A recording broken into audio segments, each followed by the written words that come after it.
Variant es Pinterest para diseño generativo. Yo me fui de Square. Fue porque nosotros lo vimos en el 2019 o 20 y ellos no invirtieron en mi proyecto. ¿Cómo es estudiar en MIT con gente así? De repente conoces a un chamo que estaba haciendo investigación en física teórica ya por 4 años y él tiene 16, es menor que tú y te dices, uff. Con varios de mis invitados, como que son ingenieros, pero también son artistas y se dan permiso a explorar diferentes intereses. El emprendedor del futuro, el que va a tener éxito, va a tener no forma de T, sino de E. ¿Qué significa eso? La directora de diseño de Anthropic, diciendo que los diseñadores se aferran demasiado al gusto como una ventaja y que la IA va a alcanzarlos también. Ese 80% de esfuerzo que hacía el diseñador, ahora el AI lo va a hacer. Hay que refundar la teoría de management y de organigramas, organizaciones. Los Frontier Labs, o sea, OpenAI, Anthropic, la razón por la cual ellos están teniendo éxito en escala es porque ellos tratan sus compañías como un incubador. ¿Cómo se creó Cloud Code? Cloud Code. Daniel Bulosa es cofundador y CTO de Variant, el Pinterest para diseño generativo. Daniel es físico del MIT, hizo Machine Learning en Square y construyó software para los carros autónomos de Cruise. Además, es artista plástico y fue criado en una familia de músicos clásicos. Una combinación única de rigor matemático y ojo estético con la que hoy está reinventando cómo diseñamos con inteligencia artificial. Hoy hablamos de cómo construir IA que ni OpenAI ni Anthropic puedan copiar. Tienes un origen muy particular y quiero empezar hablando de eso antes de hablar de startups y de AI. Tus papás son músicos clásicos. Sí. ¿No? Fuiste a un colegio que parece que también es un conservatorio. Sí, viví en un pueblo donde había una universidad que tenía un conservatorio y estudié ahí con uno de los profesores de guitarra clásica. Ya. Sí. Y terminas estudiando física Sí, en el MIT. sí. ¿Cómo se pasa de una casa de músicos clásicos a estudiar física en una de las universidades más difíciles del mundo? Sí, bueno, la broma que yo siempre digo es que yo intenté ser músico y me di cuenta que la física era más fácil.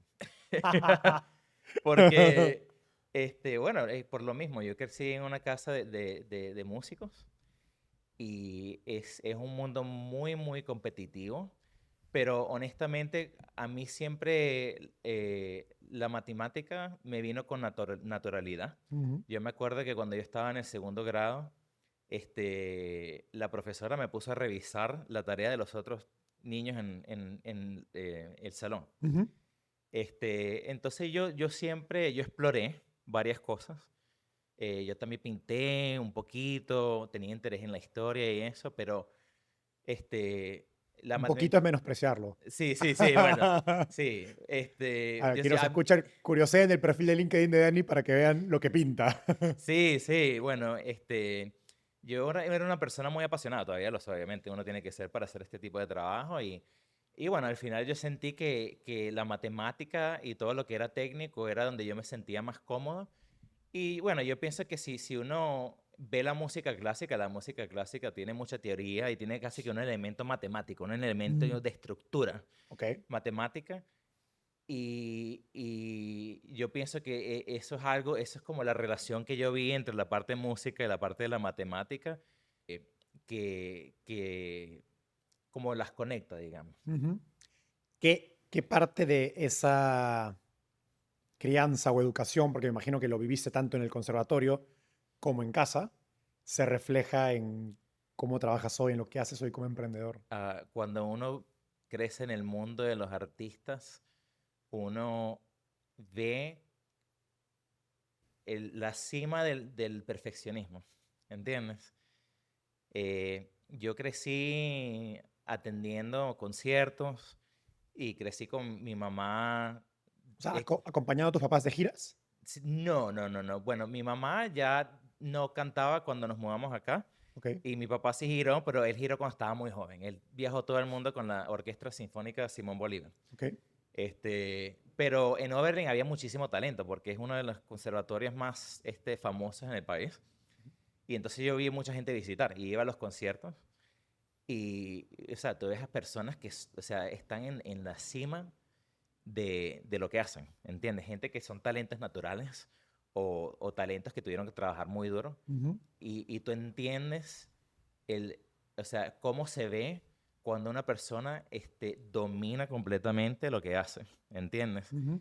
Y eso resulta, o sea, tuvo dos resultados para mí. Primero, me dio una ambición muy alta y me dio una perspectiva sobre lo que es necesario para llegar a ese nivel muy alto.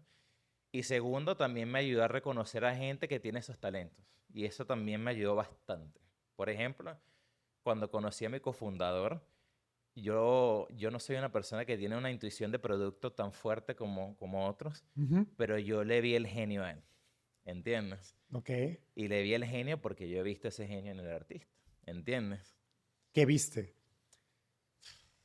Es difícil de describir. Mira, yo he trabajado con mucha gente que hace producto Ujú, y ellos como que su mentalidad sobre el producto es como optimizar lo que existe y como optimizan lo que existe, o sea, solo pueden hacer mejoras incrementales, ujú. ¿entiendes? Pero Ben es visionario, ¿entiendes? Él me mostró algo que estaba años más adelante. Ben es su socio, para quien Sí, escuche. sí, mi cofundador, Ujú. él, o sea, me mostró una visión de lo que sería el desarrollo de UI, de diseño, que no es obvio, no era una optimización, estaba años para adelante Mm, de lo que existía en el momento que conversamos. Y no es solo que él me mostró algo que era tan visionario, sino que él podía explicarme por qué no había mm. otra opción excepto eso Ya. desde primeros principios, ¿entiendes? Entonces, O sea, es, no era un loco con una visión, sino que sí, o tenía un sea, plan. sí, tiene un plan, o sea, él puede justificar todas las decisiones que él tomó con esa visión, ¿entiendes? Nos conocimos en una cena Sí, en casa de un amigo en común, Will Gaviria, sí, de Coactive, que estudió contigo en MIT. sí. También ha sido invitado del podcast. Y esa noche había mucha gente Ujú. de MIT, o sea, muchos emprendedores, gente brillante, muy técnica. ¿Cómo es estudiar en MIT con gente así? Y a lo mejor, ¿qué te dio MIT que no te hubiera dado ningún otro lugar? Sí, eso es algo que yo pienso mucho hasta ahora, en el día actual. Ujú. Ir a MIT fue muy difícil. Me imagino. Fue también una experiencia mágica. Es como el Hogwarts de tecnología. Ujú. Este, la razón por la cual fue difícil fue la siguiente. Yo fui al liceo en un pueblo pequeñísimo. Mi liceo tenía Ohio. sí, en Ohio, 300 personas. Wow. Total, nos conocíamos todos. Y yo no tuve mucha dificultad en el liceo, era muy fácil. Yo me iba del liceo a las 12. O sea, yo entraba a las 9, me iba a las 12 y había terminado todo. Por eso tenía tanto tiempo para pintar, porque o sea, no tenía nada que hacer, Ujú. ¿entiendes? Entonces, me sentí muy cómodo, ¿entiendes? Y llegas a MIT y de repente conoces a un chamo que estaba haciendo investigación en física teorética ya por 4 años y había publicado papeles con el tipo más famoso del mundo. Y tiene 16 Y, años, y, algo así. tiene, y él tiene 16, es menor que tú y te dices, uff. O sea, yo pensaba que estaba en la cima de lo que era posible, pero no solo en ese pueblucho, ¿entiendes? Entonces, eso me dio perspectiva del nivel que yo tenía que lograr para competir, ¿entiendes? Y también, o sea, uno ¿No fue overwhelming? ¿No te se sentías fue pequeño? muy overwhelming. Pero, y al principio fue difícil, ¿entiendes? Porque al principio uno no sabe cómo se llega a ese nivel, ¿entiendes? Cómo yo compito con una persona así. Y honestamente yo no lo aprendí en MIT, lo aprendí después. Y lo que aprendí fue que honestamente uno lo que tiene que hacer es trabajar muy duro, ¿entiendes? Y uno tiene que fajarse y Mm, enfocarse. Y lo que dicen de que el trabajo que uno hace, it compounds, ujú. ¿entiendes? Y uno acelera con cada paso que uno toma. Y lo que aprendí en MIT en verdad fue tener la humildad de saber qué tan duro tenía que trabajar para llegar a un nivel muy alto y la disciplina de fajarme todo el tiempo para poder lograr eso. la cantidad que yo trabajo hoy, yo solamente puedo compararlo como cuánto trabajé en MIT. Y la razón por la cual yo me siento como trabajando tanto como trabajo hoy es porque ya yo tuve esa experiencia en MIT. Entonces ni siquiera es el profesor, ni siquiera es la materia, sino es la ética de trabajo que uno tiene que adoptar para sobrevivir en una escuela como MIT, que ahora me facilita hacer este trabajo donde tengo que hacer lo mismo. En Silicon Valley, que es el Hogwarts de emprendimiento. Sí, exacto, sí. Hemos hablado hasta ahora de música clásica, de física, estudiaste también matemática Sí, y también eres artista sí. plástico, no sé, y como dije antes, he visto tus piezas y son espectaculares. ¿Cómo es que llegas a ser una persona con múltiples, digamos, profesiones o múltiples expertices?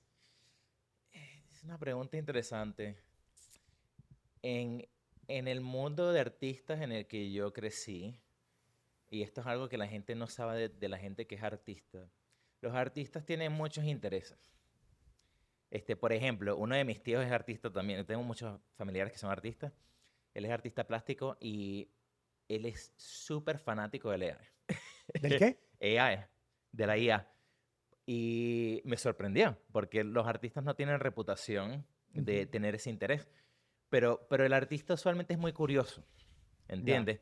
El artista usualmente tiene muchos intereses, ¿entiendes? Entonces, o sea, por ejemplo, mi mamá, ella canta, pero también ella aprendió a pintar, pero ella también tiene interés en bibliotecología.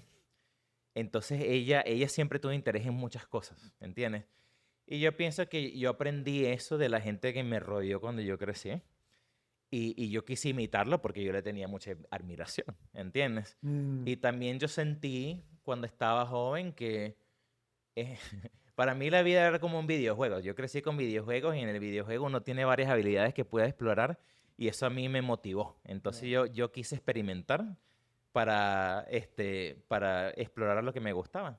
Y eso me ayudó a conseguir mi camino. Algo interesante que he empezado a notar con varios de mis invitados es, hoy hay varios emprendedores que te diría que están en la cima de AI, de Sí, hecho varios latinos, que comparten eso que acabas de decir. O sí, sea, pienso en Cristóbal de Runway, ajá, los chicos de Crea, ajá, Diego y Víctor. ajá, Yo creo que Guillermo incluso de Vercel tiene algo de eso también. sí, Como que son ingenieros, pero también son artistas. sí. Y los artistas no solo son curiosos, sino que no se ponen etiquetas Ujú, acerca de yo soy bueno en matemáticas o yo soy bueno en arte, sino que de un modo se juzgan menos y se dan permiso a explorar diferentes intereses. cierto, sí. Antes de empezar a grabar, estábamos hablando de esta idea de que se solía recomendar, ¿no? Uno tiene que ser un profesional de forma T, Ujú, sí. ¿no? O sea, tener múltiples áreas donde conoce un poco y una donde conoce a profundidad, ¿no? Ujú. ¿Cómo crees que esto cambia con AI? Yo leí un tuit recientemente donde creo que fue un inversor, no me acuerdo, dijo que el emprendedor del futuro, el que va a tener éxito, va a tener no forma de T, sino de E. Ujú. ¿Qué significa eso? Que es una persona que tiene experiencia o profundidad en varias áreas. Y yo diría que probablemente tiene profundidad en varias áreas, pero no tanta profundidad como la persona T. Ok, Y yo pienso que la razón es la siguiente. El AI este, te da la habilidad de profundizar cada área, ¿entiendes? Lo que uno necesita es suficiente conocimiento o experiencia para saber cómo manejarla, ¿entiendes? Como por ejemplo, yo no soy experto en, hay una lengua que se llama Lua, que se utiliza para manejar cierto tipo de infraestructura. En el pasado yo nunca hubiera podido escribirlo, o por lo menos no hubiera sido lo suficientemente proficiente para hacerlo de una manera eficiente. ya. Pero ahora yo le digo a AI, ¡pum! Listo. Entonces, ese patrón se repite en varias áreas. Si tú tienes suficiente conocimiento para manejar el AI, El saber, claro, suficiente tal que el AI te puede permitir ir a es completar profundo. o sea, si tú conoces 30-40% y el AI puede completar o sea, el 70%, eso te capacita muchísimo. Ya. Y eso yo lo veo también en mi trabajo en día a día, por ejemplo, cuando yo hago análisis de producto. Yo fui analista, no tengo la proficiencia que tenía hace 8 años cuando lo hacía día a día, pero yo tengo suficiente conocimiento para decirle al AI qué es lo que tiene que hacer y para que el AI me guíe, y eso es suficiente para que yo sea muy productivo utilizando el AI en estas áreas, ¿entiendes? Ujú, ujú, ujú. Sí, en mi propia experiencia usando AI me he dado cuenta lo importante que es. O sea, no es saber necesariamente, sino saber qué preguntarle el AI para que te ayude a, digamos, cubrir las áreas que no sabes, Esa es ¿no? la parte más importante, sí. ¿No? Después de MIT, eh, te vas, bueno, tuviste varios pasos, pero terminas haciendo Machine Learning en Square, Sí. la fintech que popularizó los pagos con tarjetas y en tienditas. Inspiró pues, una ola de startups en México, muy famoso está Clip. Ujú. Y también estuviste en Cruise, los vehículos autónomos de General Motors. Y lo curioso es que ambas empresas, Square y Cruise, hace 5 años representaban lo mejor Sí, de Silicon Valley. No sí. eran como los ejemplos. Hace una semana Square cortó 40% de sus empleados y Cruise pues terminó Cerró mal. básicamente, sí. Me da curiosidad, ¿qué pasó? O sea, ¿qué viste tú desde adentro eh, que algo muestra cómo ha cambiado, cómo se construye tecnología? Las fallas de Square y Cruise son totalmente diferentes. Ok. En el caso de Square, honestamente, eh, Jack es muy El bueno, fundador. el fundador, es muy bueno como desde empezando compañías, Ujú, desde cero a ni siquiera uno, sino desde 0 a 10, digamos, ujú, ¿entiendes? Pero después de eso yo pienso que él, por lo menos en el caso de Square, no se involucró tanto como debió. Y él, en el caso de Square específicamente, lo delegó a una persona que tenía un background más ejecutivo, ¿entiendes? No era una persona con tanta experiencia de producto, era una persona muy brillante, yo trabajé con ella ujú, y muy inteligente, yo le tengo mucha admiración, pero es como lo que dice el libro que tienes ahí, Hard Thing About Hard Things, ujú, que ujú, existe el Wartime CEO, el Peacetime mm, CEO. ujú. Ella era Peacetime CEO y ella no tenía la visión de cómo innovar de la manera que necesitaba Square y yo pienso que Square no se dio cuenta que todavía era un startup, ¿entiendes? Aún con 1.000, 3.000 personas, ¿entiendes?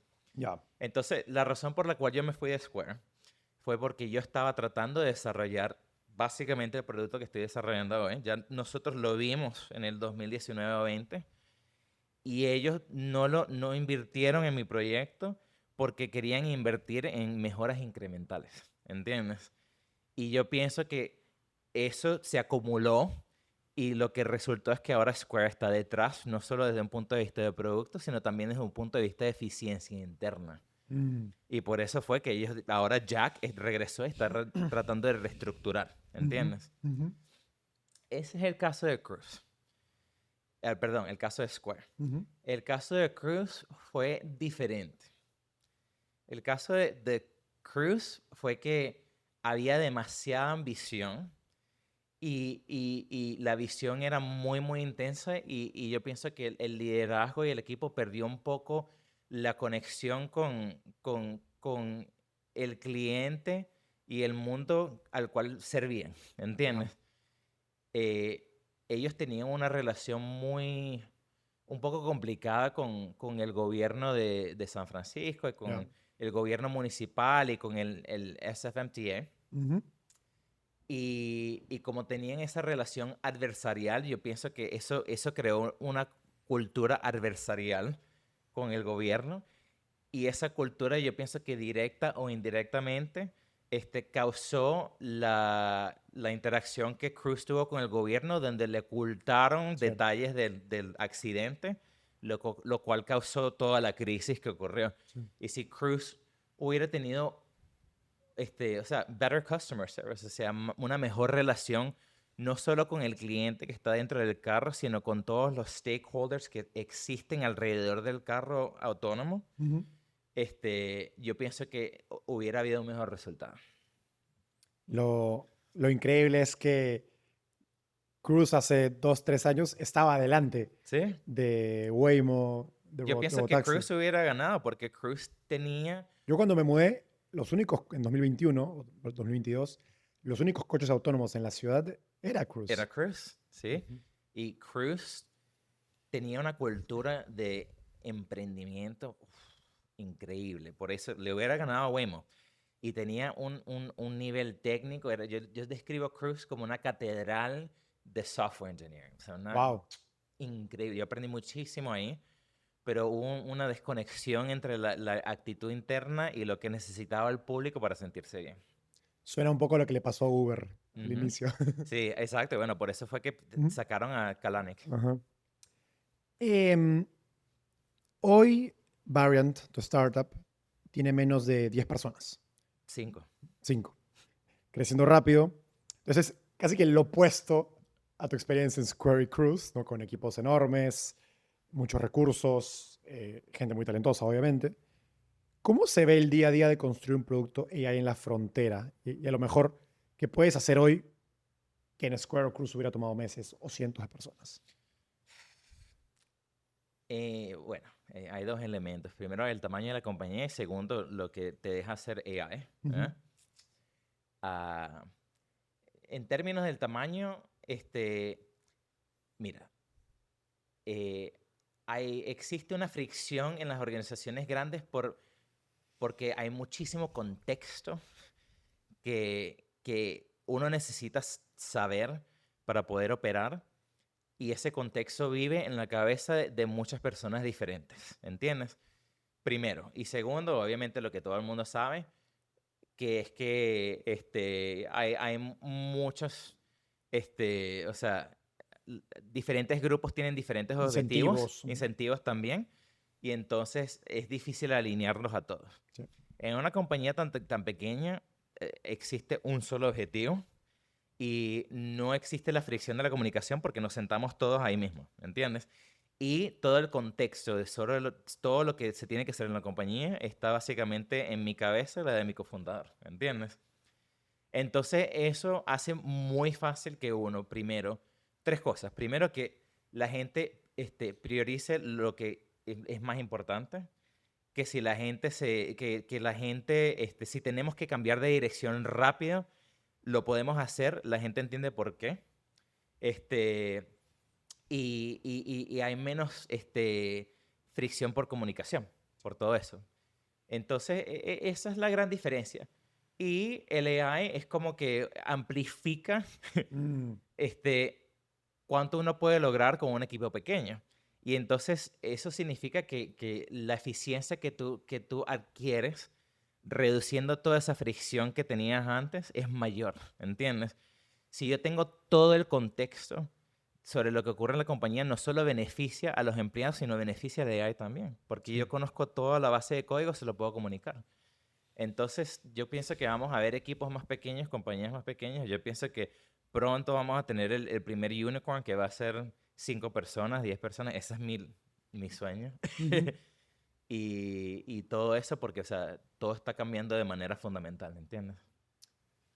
Eso quiere decir que inevitablemente una empresa grande va a estar en desventaja a una pequeña, porque lo del contexto o, o a lo mejor falta crear sistemas o capas que permitan escalar la captura de contexto y que no se vuelva pues esa limitación tanto para la gente como para los agents, ¿no? Sí, yo pienso que hay dos posibilidades. Yo pienso que las compañías que operan de manera tradicional van a tener una desventaja. Estaba leyendo un artículo sobre esto yo. Porque en las compañías tradicionales, ellos tratan de crear una organización para combatir la pérdida de contexto. Y así es Ujú. como se crea la hierarchy, Sí, se sí, crea jerarquía. jerarquía, se crea, o sea, los Comités. comités y toda esa estructura que crea ineficiencia, ¿entiendes? Pero eso también tiene un costo, ¿entiendes? Porque se pierde la experimentación, se pierde, por ejemplo, si hay una persona brillante en algún lado que está haciendo algo, o sea, esa persona Se no, aísla, se se, pierde. se pierde, ¿entiendes? Y lo que yo veo, lo que yo escucho es que las compañías los Frontier Labs, o sea, OpenAI, Anthropic, eh, la razón por la cual ellos están teniendo éxito en escala es porque ellos tienen una estructura que no es tradicional. Ok, interesante. Sam Altman, yo pienso que él trata Es OpenAI. muy, es muy interesante porque es como hay que refundar la teoría de management y de organigramas, organizaciones Sí, para un mundo de AI, ¿no? para un mundo de AI. Y lo que yo veo es que, mira, el éxito que tienen ellos es porque ellos tratan sus compañías como una incubadora. ¿Entiendes? ¿Cómo se creó Cloud Code? Cloud Code fue un proyecto de un tipo que lo desarrolló independientemente, nadie lo paró. Él convenció a gente internamente que lo utilizara y internamente logró vender el Cloud Code y básicamente demostró tracción, ¿entiendes? Y cuando lo demuestra, ellos se dan cuenta que tiene mucho potencial y lo convierten en producto. Ujú. Y lo que yo escucho del OpenAI es que también es similar, o sea, ellos Mm. dejan que o sea, hayan grupos que experimenten individualmente, hagan proyectos, y si ellos ven que hay potencial, ellos ven la manera de utilizar la compañía como vehículo para hacer que ese proyecto tenga éxito. Y te digo que o los proyectos que tuvieron más éxito en Square fueron los proyectos que empezaron así. Por ejemplo, Cash App. Cash App empezó de esa manera. Entonces, eso no solo empieza con la era del AI, sino que Desde antes, sí. existe desde antes, pero yo pienso que ahora con el AI, como la gente puede lograr más y se necesita menos recursos laborales para construir un producto bueno, equipos pequeños de tu compañías pueden tener un impacto más grande y entonces uno les da más libertad para que hagan eso. Ahora, eso no necesariamente resuelve la pérdida de contexto Sí, a medida que un negocio crece, una empresa crece. sí, Porque me encantaría saber cómo lo piensas tú, porque digamos que Variant sigue creciendo. sí, Así sea 5, 10 o 20 personas, si somos un equipo pequeño, si el negocio crece, la cantidad de cosas que hay que tener en mente va a ir siendo más compleja. sí. ¿Cómo piensas acerca de esa captura de contexto? Nuevamente, pensando no solo en las personas de tu equipo, sino en los agents que vas a tener trabajando. Ah, bueno, o sea, en el límite la solución es obvia, que es que uno tiene que crear un agente que tiene todo el contexto que tiene uno. Y ese agente tiene que estar presente enfrente de todas las personas en la compañía y tiene que conversar con cada persona en la compañía para agarrar contexto y comunicármelo a mí de regreso, ¿entiendes? Y obviamente no estamos exactamente en ese mundo hoy, pero tengo un ejemplo actual. Mm, Yo estaba pasando mucho tiempo haciendo code review ya. y me di cuenta que, o sea, lo que le decía a mis ingenieros era básicamente lo mismo, ¿entiendes? Habían las mismas fallas, había la misma falta de contexto. Entonces, ¿qué hice yo?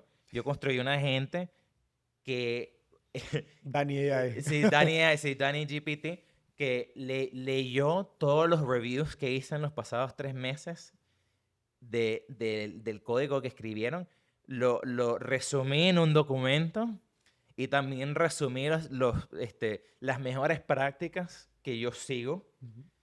y lo convertí en un agente de review. Y ahora ellos lo utilizan todo el tiempo y eso reduce la cantidad de review que yo hago porque es una copia de mi esquema de cómo ellos tienen que escribir código. Mm. Entonces ahora, en el límite, ¿entiendes?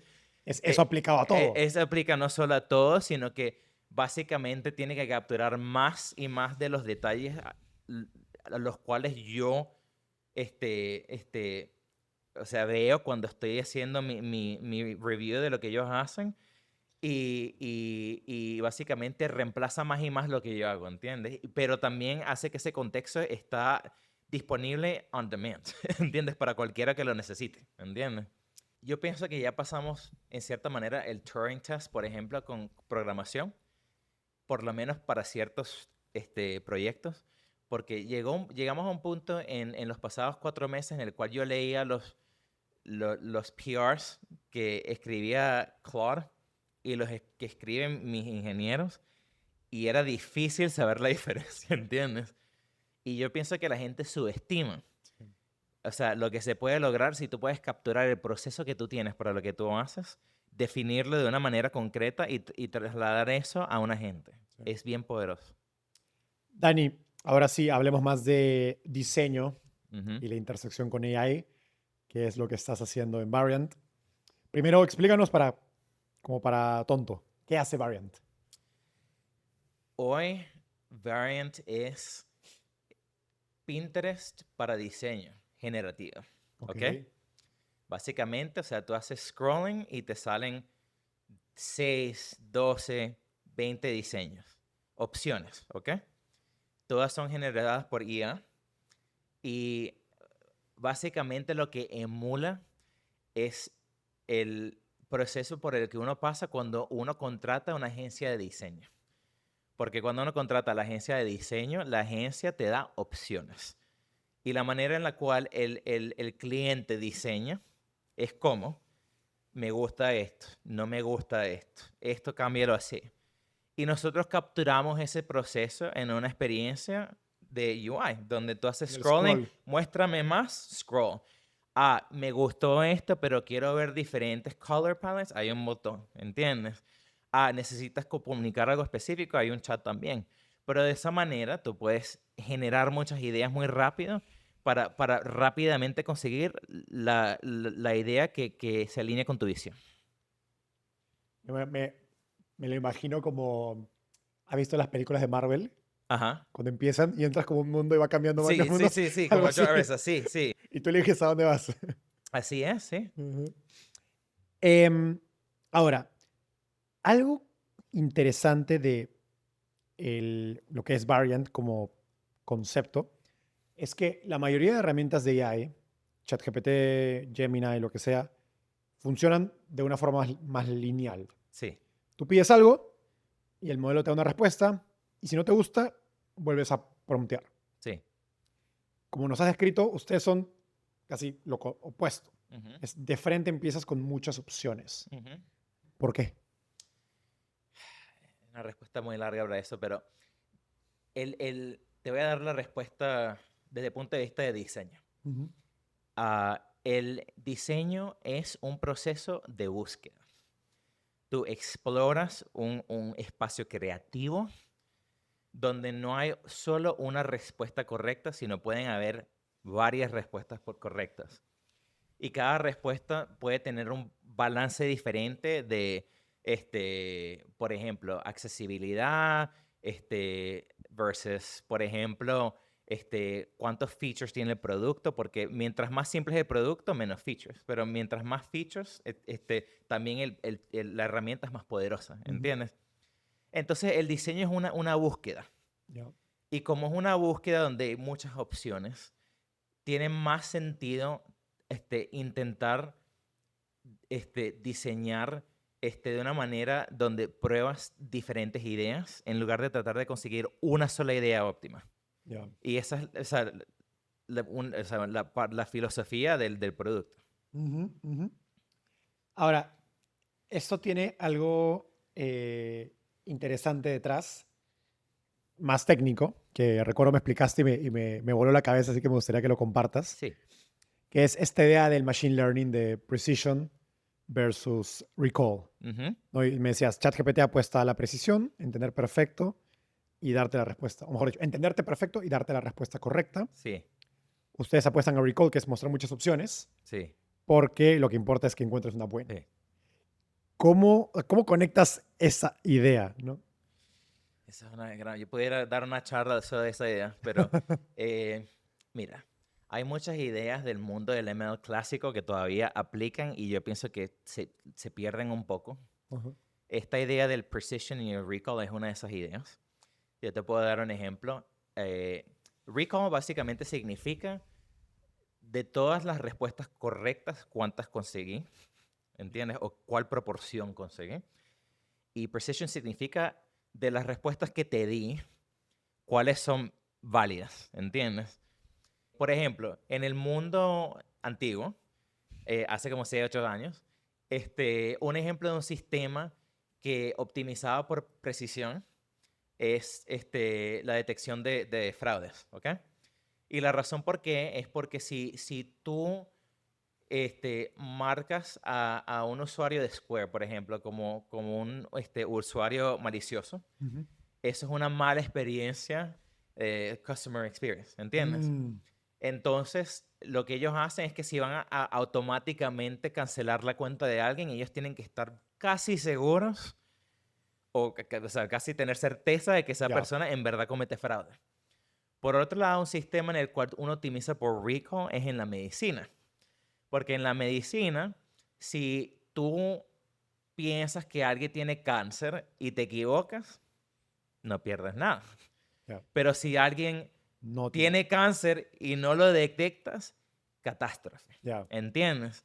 Entonces, esas ideas existían en el mundo del ML clásico, donde, bueno, los temas que la gente atacaba eran mucho más serios, pero esas ideas aplican aplican. todavía en temas menos serios de estos tipos de aplicaciones consumer o prosumer Ya, ya. del AI. Y bueno, en Variant es lo mismo que lo que te da una ventaja en el diseño es tener una idea creativa, es tener una idea diferente.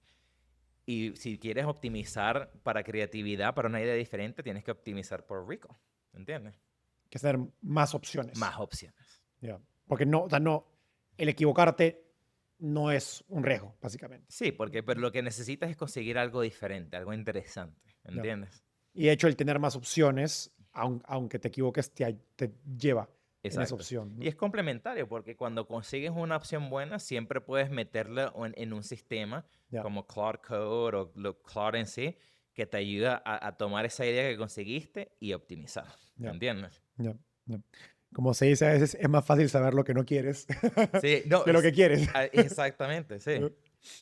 Em, y esto lleva a una, creo, otra idea que también me compartiste que me atrajo mucho, que es diseñar es curar. Ujú, Y de cierta forma, en un mundo de múltiples opciones de diseño, lo que uno como usuario en Variant se convierte es en un curador de vamos por aquí no, ujú, ¿no? Empiezas a curar qué diseño quieres. Y esto es muy pues, diferente al, no sé, me imagino en un Figma, donde tienes que mover píxeles ya con una idea en la cabeza, no más, de, algún modo de cierta forma, más limitado al concepto. ujú. Em, ¿Eso significa que cualquiera persona con buen gusto puede diseñar? Sí, definitivamente. Yo pienso que lo que es más importante es tener buen gusto que tener la habilidad técnica. Ahora, el gusto no solo significa entender la parte estética del diseño. El gusto significa tener un buen gusto sobre lo que tiene que ver con la experiencia del usuario también. Entender que es intuitivo. Poder razonar sobre, o sea, Y eso menos gente lo tiene. exacto, eso menos gente lo tiene, pero yo pienso que hay diferentes tipos de habilidad técnica. Hay una habilidad técnica que se requiere para utilizar Figma, que es cómo muevo este píxel para acá, cómo organizo lo que sea. Y eso no tiene valor para diseño, ¿entiendes? Eso es nada más la herramienta que se utiliza para visualizar el concepto que al final el diseñador evalúa con su gusto, ¿entiendes? Y lo que nosotros hacemos es remover la necesidad de tener esa habilidad técnica. Ya, ya, ya. Lo curioso es que no empezaron allí. Ujú. Empezaron de una forma más tradicional, con Sí, un canvas en blanco sí. como Figma. ¿Qué pasó con esa versión inicial? Bueno, fue, fue interesante. Al principio nosotros empezamos con una versión como esta, Ok, antes, y la probamos y se la mostramos a algunos diseñadores y diferentes personas y ellos sintieron que no tenían suficiente control, ¿ok? Y entonces nosotros vimos que esa forma del producto no era suficientemente poderosa para ese personaje y que también faltaba char y eso, entonces decidimos, bueno, de repente el Canvas sería mejor porque es donde trabaja el diseñador. Podemos poner, o sea, los mismos controles que tiene Figma para cambiar los estilos, lo que sea. Podemos mejorarlo poniendo un chart, etcétera. Ok, diseñamos el Canvas. Se lo dimos a un montón de gente en el beta que tuvimos que fue cerrado. ¿Qué vimos? Nadie utiliza el Canvas.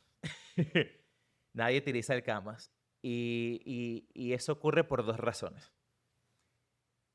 La persona que es diseñador ya eh, necesita que el producto que diseñemos tenga un nivel tan alto como Figma.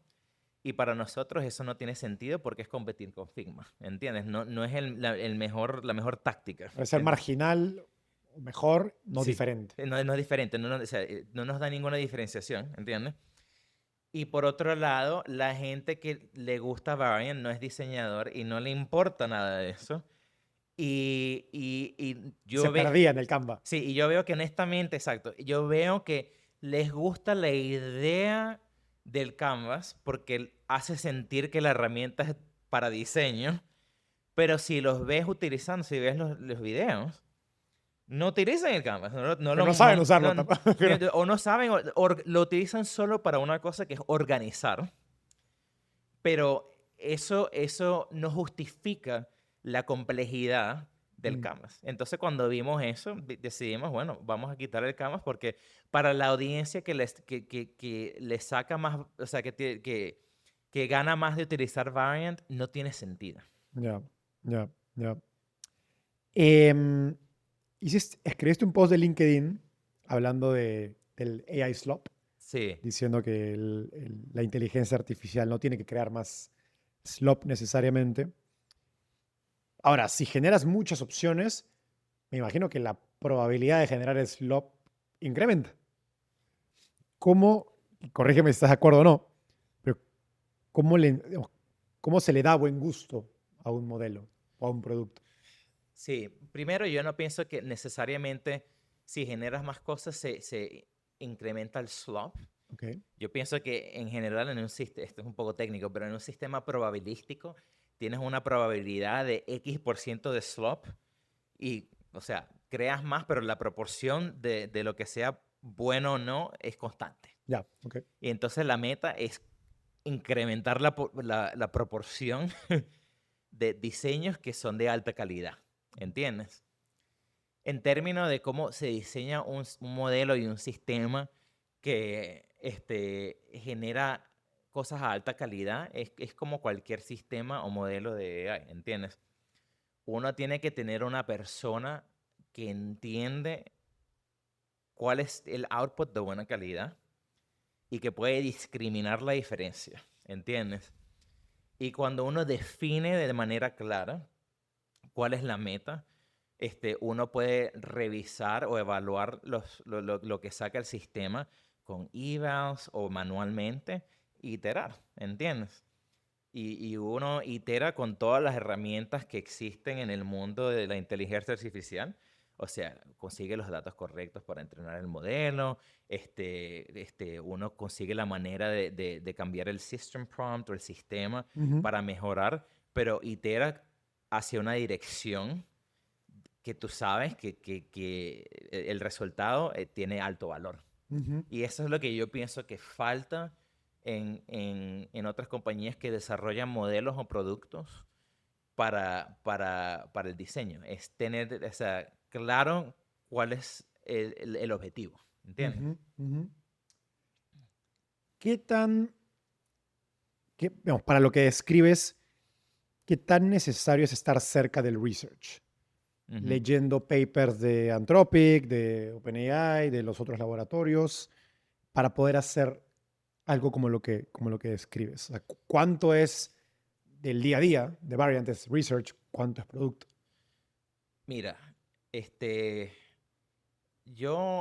importante mantenerse a la punta del research por dos razones.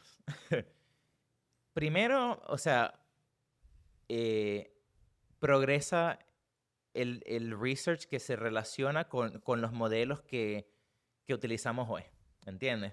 Entonces, por ejemplo, yo no escuchaba mucho no se hablaba mucho del mid-training, ¿El qué? del mid-training, Meet. mid-training, Ok. ¿viste? Eso es algo nuevo. Ujú. No se conversaba mucho hace varios años. Ahora, Entonces habla y, de pre y de post, ¿no? y existe ahora mid. Y ahora se conversa más, salió el papel del GLM-5, que fue uno de los primeros o sea, papeles de un Big Lab donde se conversa sobre el mid-training y es importante seguir ese research para saber cuál es la manera más eficiente para entrenar un modelo hoy. Y eso obviamente es relevante para nosotros hoy, ¿entiendes? Y por otro lado, también existen ideas diferentes sobre lo que va a ser interesante en el futuro. Por ejemplo, existe la difusión de imágenes, pero también existe la difusión de lenguaje, ¿entiendes? Y la difusión de lenguaje tiene varias ventajas que no tienen los LLM. Y tienen ventajas que Esos son específicamente modelos de difusión del lenguaje. de lenguaje, ¿sí? Acaba de salir uno que se llama Mercury 2. Para quienes nos escuchan, porque ya se está poniendo un poco técnico, o sea, Sí, hay modelos, los LLMs, ¿no? Que son los modelos de lenguaje natural. Luego están los modelos de difusión de imagen, que son usualmente con los que uno interactúa en una banana, etcétera. sí, Y ahora nos estás hablando de una mezcla, que es modelo de difusión de lenguaje. de lenguaje. Ok, Y es interesante porque, mira, voy a hacer un tangente un poco técnico, pero ajá, mira, el LLM es lo que se llama autorregresivo. Autorregresivo significa que escribe de derecha a izquierda. Eso es todo lo que significa, ¿ok? ujú, Eso tiene ciertas limitaciones. Por ejemplo, cuando uno está programando, o sea, por ejemplo, si yo estoy haciendo, estoy diseñando una página web, ¿entiendes? Eh, es posible que cree la barra de navegación primero y después cree el footer sí, y después regrese y cree, o sea, una sección aquí y cambie para acá. No es un proceso de derecha a izquierda, de izquierda a derecha, ¿entiendes? Es un proceso que no es lineal, sí, ¿entiendes? Entonces, lo que significa eso es que, en cierta manera, el proceso de autorregresión de los LLMs no es natural para ciertos trabajos o sea, que actualmente, por los cuales actualmente utilizamos el LLM. ya, Pero los modelos de difusión son diferentes porque ellos crean todo en paralelo. Y lo hacen en paralelo o sea, en un proceso en el cual de repente se define esta parte de la página primero, se define esta parte después ya. y al final termina todo. Entonces, existe la teoría de que si uno entrena un modelo de difusión de lengua específicamente para front-end design, que sería mejor porque refleja la estructura de esa data mejor Ya, que como lo aprende el modelo LLM, ¿entiendes? ya. Entonces, te digo todo esto para decirte, hay direcciones interesantes de investigación que obviamente ahora no es Que te pueden dar económico. una ventaja hoy. Te puedo decir, pudiera darnos una ventaja cuando la tecnología se avance lo suficiente y el ecosistema para utilizar esto de manera económica, pero es importante saber hoy lo que viene para estar preparado, ¿entiendes? Ya, Entonces yo pienso sobre lo que es útil actualmente y para dónde va, o sea, la sí, tecnología en el futuro. sí. Algo que veo relacionado es que hay muchas de las startups que hoy están en boca de todos, en distintos sectores, como Eleven Labs, quizás el mismo Replit, Crea, Runway que mencionaba, en algún punto de su historia fueron los primeros en utilizar una tecnología, Sí, ¿no? Que acababa de salir algún paper, mejor dicho, salió la investigación y ellos fueron los primeros en aplicarlo, sí, y eso les permitió pues, volverse viral por unos meses y agarrar como que una ventaja frente al resto del mercado. sí. Bueno, eso fue similar a lo que nosotros hicimos. Nosotros, durante el YC, yo entrené un modelo que era Sora para la creación de SVG, o Ya, sea, de diseños gráficos, ya, ¿entiendes? Y sí, o sea, la gente subestima qué tan fácil es si uno elige una habilidad muy específica, es fácil entrenar un modelo que le gana a los modelos de GPT y Claude, ya. ¿entiendes? Entonces todavía hay mucha oportunidad haciendo ese tipo de cosas y tiene mucho sentido para mí escuchar que hay otras compañías que hicieron lo mismo. Ujú, ujú, ujú. Porque creo que mucha escucho muchos emprendedores también decir lo contrario, que es, no, ¿para qué me voy a poner a tocar el modelo si espero que salga el siguiente? Sí, Y quizás el Opus 4.7 va a hacer esto bien, entonces ya no tengo que hacerlo. sí. Pero esas ventajas, en el momento en que estamos, creo que pueden componer. Bueno, estaba conversando en la cena que me invitaste, Ujú. con un señor que es experto en Manly Sí, Datasets, David, ¿ya? David. Sí. Y, o sea, él te da una explicación que es como un extremo, pero ilustra las limitaciones de los modelos Frontier. Ujú. Que es, él dice, si, ¿cuál compañía piensas tú que puede crear el mejor modelo para diseñar partes para aviones? No es OpenAI, Mm. es Boeing. ¿Por qué? Porque esos datos no existen en el público. Y Sí. ese conocimiento, no vas a contratar a nadie en Labelbox que te va a crear esquemáticas para aviones, ¿entiendes? Vamos a contratar Entonces, a 1000 personas en Filipinas para que te sí, No bueno, o sea, yo existe. no me voy a montar en ese avión, no sé, ¿entiendes? Porque no tienen la experiencia, eso solo la tiene Boeing, Airbus, ¿entiendes? Ah, Entonces, eso significa que van a haber capacidades que sí. estos modelos no van a tener. Y yo conozco hasta researchers que admiten que los modelos son, ellos lo llaman spiky, ¿entiendes? Ellos tienen mucha habilidad en ciertas áreas, donde tienen los datos, donde funciona la RL, En las grandes, ¿no? En las grandes exacto, disciplinas. como programación o Ujú. matemática, y hay otras áreas donde es mucho más difícil. Entonces, ahora, menos extremo, existen áreas donde existen algunos datos, pero la calidad de los datos no es tan buena. Ok.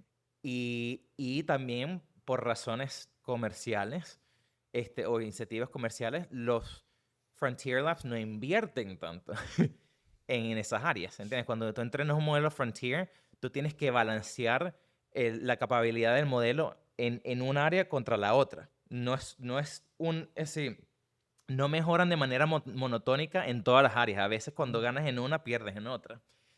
Entonces, te digo esto para decirte que todavía existen áreas, Ya. ¿entiendes?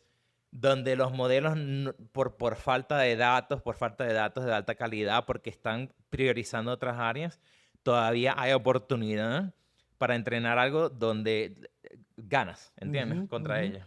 ujú, ujú, ujú. También mencionaste el rol dijiste, de tener gente en Variant que sabe que es buen diseño Ujú. y traducir ese conocimiento, ¿no? O esas referencias al modelo, al producto que estás construyendo. Correcto, sí. Pero a la vez, diseño es algo bien subjetivo. Sí. ¿Cómo se balancea eso? O sea, no creo que hay, como en código quizás, un, un set de respuestas correctas. Puede haber un abanico de respuestas correctas. Sí, correcto, sí. Bueno, primero se necesita tener gente que aprecia diferentes estilos de diseño, Ok. claro. Porque una persona que está es lo mismo que el arte, Ujú, ¿entiendes? ujú. Una persona que está en la punta del arte puede apreciar y reconocer el talento de una persona que tiene un estilo muy diferente al de sí mismo. Ya. Y bueno, yo pienso que eso es una de las partes críticas, ¿entiendes? Lo otro también es que uno obviamente puede traer a muchas personas que tienen un nivel muy alto de diseño, pero que tienen preferencias o estilos diferentes para tratar de, como balancear la diferencia en opiniones o Ya. en gustos. Pero lo que no se puede comprometer es que tienes que tener a gente que tiene un gusto, o sea, un gusto muy alto, ¿entiendes? Que tiene Ya. una barra muy, muy alta, ¿entiendes? Uno de los problemas grandes con los modelos que se entrenaron con RL y uno de los problemas grandes del RL, como se utiliza, por ejemplo, para entrenar RL ChatGPT. es Reinforcement Learning, para Sí, que sí, sepas. exacto, Reinforcement Learning, es que ellos entrenaron a modelos basados en la preferencia de usuarios, ¿entiendes? Y los usuarios, la persona común, ¿entiendes? Y todos somos personas común en, En en, en algún un área. área diferente, Sí, sí, sí. ¿entiendes? La persona común no quiere que lo reten y no quiere una solución compleja, sino quiere algo simple y quiere sentirse bien, ¿entiendes? Y por eso es que hubo el problema de que los modelos se sentían muy, lo que llamaban agreeable, o sea, que te dicen lo Sí. que quieres escuchar. ¿Por qué? Porque la persona promedio, incluyendo Quiere, nosotros, quiere escuchar lo es un que, reflejo lo del que ser quiere humano. escuchar, exacto. Entonces, nosotros tomamos la contraria y no creo que somos los únicos que lo han tomado, que es, no, vamos a priorizar al experto. ¿entiendes? Y eso ayuda a democratizar la experiencia de esos expertos y darle acceso a las personas que no tengan esa experiencia. Ya, ya, ya, increíble. Em, Hace una semana salió en un podcast la directora de diseño de Anthropic. Ujú. Seguro lo escuchaste o me imagino que lo has Sí, escucha un conversado. poquito, ¿eh? Diciendo que los diseñadores se aferran demasiado Ujú. al gusto como una ventaja, Sí. ¿no? Y que la IA va a alcanzarlos también. ¿Estás de acuerdo? ¿Cómo ves tú eso? Yo pienso que ella probablemente tiene razón, que el gusto no va a ser algo que le dé tan gran ventaja al diseñador o a la mayoría de los diseñadores, porque lo que yo he aprendido trabajando con mi cofundador Ben es que Él es diseñador. él es diseñador. Ujú. El buen diseño es una mezcla de tener así como una database de inspiración, de experiencias, de ver varios diseños para tener como una database de ideas. Y el, el, el, la disciplina de conseguir cómo combinar esas cosas de una manera que logre el objetivo necesario para el usuario, ¿entiendes?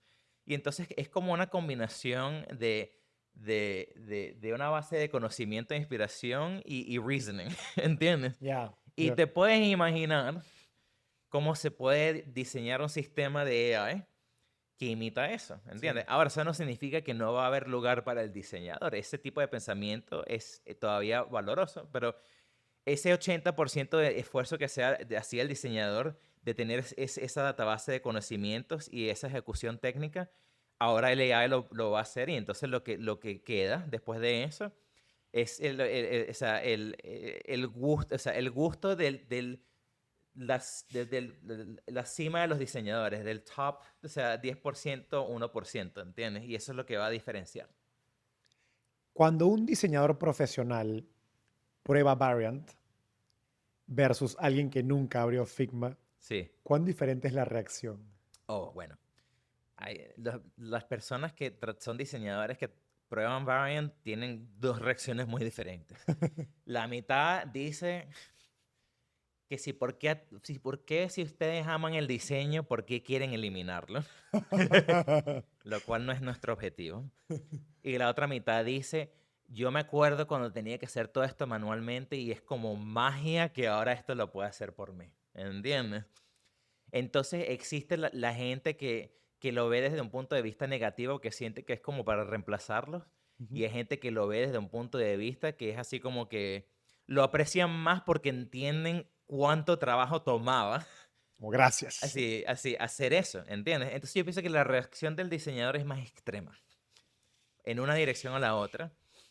En cambio, la reacción de la persona que no es diseñadora en general es positiva, obviamente, pero no pienso que, o sea, no aprecian necesariamente qué tan difícil era hacer lo que nosotros podemos automatizar ahora, ¿entiendes? Porque no tienen idea. Porque no tuvieron que hacerlo, y eso es bueno, Ese es ¿entiendes? el punto, ¿no? Sí, exacto. Increíble. Para cerrar esto del diseño, mencionabas cómo el gusto se va a ir como que la diferencia va a ser el gusto del top 1, top 10%. ¿Cómo te imaginas el futuro de la profesión de diseñador? Una pregunta para Ben. Mira, yo pienso que, honestamente, bueno, lo estamos viendo ahora. Las profesiones están así, se están mezclando. No hay una línea, en el mundo de tecnología existe el product manager, que es la persona que, o sea, define cuáles son los proyectos que se van a hacer y cuáles son los objetivos, y el ingeniero que escribía el código, y el diseñador que pensaba sobre cuál iba a ser la experiencia, y más, Son uno solo. esa persona es una sola persona, ¿entiendes? Es una persona que El entiende. product engineer, product designer, le llaman. Exacto, o una persona que es solo un product manager, pero el product manager es una persona que entiende suficiente de la parte técnica para delegar a la IA. Son una E. Sí, Una exacto, A. una E, exacto, ¿eh? Es una persona que entiende suficiente del diseño para diseñar bien y puede hacerla por lo menos lo que se llama, o sea, la parte logística que hacía el PM, también. Ahora, yo pienso que la parte más importante de esas tres es el diseño. Ok. Porque yo pienso, mira, con el Open Cloud, ¿entiendes? Y con el RL que le estamos haciendo, el Reinforcement Learning que estamos haciendo a los agentes van a reemplazar al programador y la administración de proyectos primero. Fácil, ¿entiendes? Y lo que queda, Bueno, salió el reporte de Anthropic de el futuro del trabajo, no sé si lo viste. sí, Y hablaba justo coding y gestión de proyectos como los dos primeros. exacto. Entonces yo pienso que en cierta manera la gente, el futuro va a ser mejor para la gente que ama el diseño y que ama el producto y que ama el UX, porque esas son las personas las decisiones que van a quedar para que tomen los humanos son las decisiones que tomaba el diseñador, ¿entiendes? Y todo el resto se va a automatizar. Entonces yo pienso que el futuro es mejor para la persona que le gusta crear de esa manera. Quizás no lo sabías, pero además del podcast, tenemos una newsletter y quiero invitarte a suscribirte. Piénsalo así, el podcast es profundidad para entrar en las mentes de los mejores emprendedores de Latinoamérica y el mundo. En cambio, la newsletter es claridad. Destilamos cada episodio en 3 secciones que puedes leer en 5 minutos. Una gran idea, una frase y una anécdota de estos grandes invitados. Más de 20.000 emprendedores, inversionistas y ejecutivos de alguna de las empresas más importantes de toda Latinoamérica nos leen semana a semana y quiero que formes parte de esta comunidad. Si quieres un resumen de las mejores ideas de este episodio, suscríbete en el link de la descripción. Es gratis y me lo agradecerás. Ahora sí, de vuelta al episodio. Interesante. Dani, hemos hablado mucho de lo que implica construir, ¿cómo lo voy a llamar? De lo que implica construir en la frontera de diferentes profesiones, desde músicos, artistas, hasta AI, ingenieros. Para alguien que está escuchando esto y tiene, no sé, 20 años, y está en Caracas o en Lima, en Ciudad de México, y tiene ganas de construir algo en AI a ese nivel, Ujú. o al nivel de Silicon Valley, que hemos hablado, ¿qué le dirías? Que es el mejor momento para construir. Definitivamente, por dos razones. Bueno, en verdad una sola razón. AI democratiza todo. Porque, primero, es mucho más fácil adquirir conocimiento. Y no solo es más fácil adquirir conocimiento, sino es más fácil delegar ciertos trabajos al AI, ¿entiendes? Entonces, eso tiene dos efectos. Primero, eso significa que cualquier persona en cualquier lugar, ¿entiendes? Tiene oportunidades similares, ¿entiendes? Y segundo, eso significa que una persona en un país donde hay más recursos, donde hay más ingenieros, etcétera, no tiene tanta ventaja hoy, ¿entiendes? Mm, Porque tú tienes acceso al mismo AI que la compañía aquí que está automatizando todo, ¿entiendes? ¿Y qué significa eso? Que lo que va a darle una ventaja competitiva a las compañías es el brand y la relación con el cliente más que en el pasado, ¿entiendes? Y también el problema que resuelves. Y entonces yo pienso que eso significa que, por ejemplo, si hay una persona que está en Latinoamérica, por ejemplo, si tú utilizas esas mismas herramientas para crear una experiencia que resuena con el mercado en el cual tú tienes una ventaja natural, pues tú vas a tener 10 veces más éxito que hubieras tenido antes, mm, ¿entiendes? Y yo pienso que eso lo vemos ahora porque yo estoy casi seguro que hay una compañía que se llama Emergent, que acaba de llegar desde 0 a 100 millones de ARR en 8 meses. Y creo que una de las ventajas es que ellos entendieron el mercado en Asia mejor que Lovable, ¿entiendes?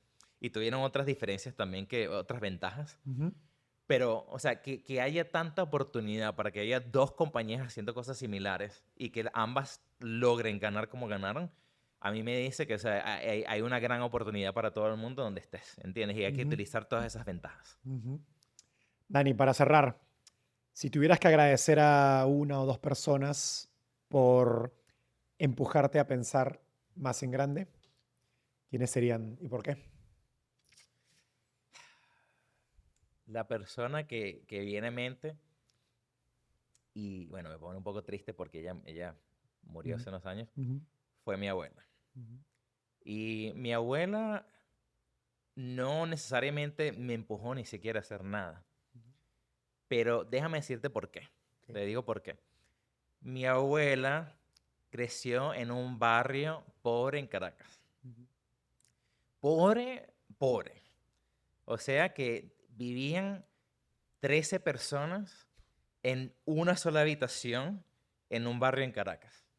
Y no tenían educación. Honestamente, o sea, en una época había racismo. Ellos eran, o sea, afrolatinos. Ujú.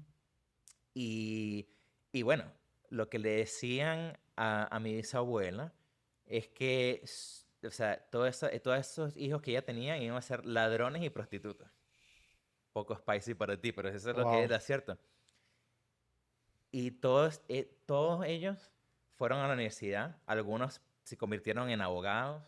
Uno de mis tíos fue ministro de deporte. Mi abuela fue a UNESCO y fue parte de las Naciones Unidas. Y entonces para mí, yo creciendo, cuando estaba creciendo, mi abuela y mis tíos eran mis héroes. Porque lo que ellos me mostraron es que cualquier cosa era posible, ¿entiendes? Sí. Si tú puedes empezar desde nada y llegar a eso, todo es posible. Entonces, cuando yo migro a los Estados Unidos, yo siento que yo estoy en la misma trayectoria, ¿entiendes? Yo pienso, este es mi turno de empezar desde poco. Yo no empecé desde cero como ella, Ujú. pero empezar desde menos. Y hasta si mi abuela llegó a la UNESCO desde el barrio, si yo empiezo desde este pueblucho en Ohio, ¿hasta dónde llego? Ujú. ¿Eh? Me encanta. Gracias, Dani. Gracias por el Sí, tiempo. gracias a ti.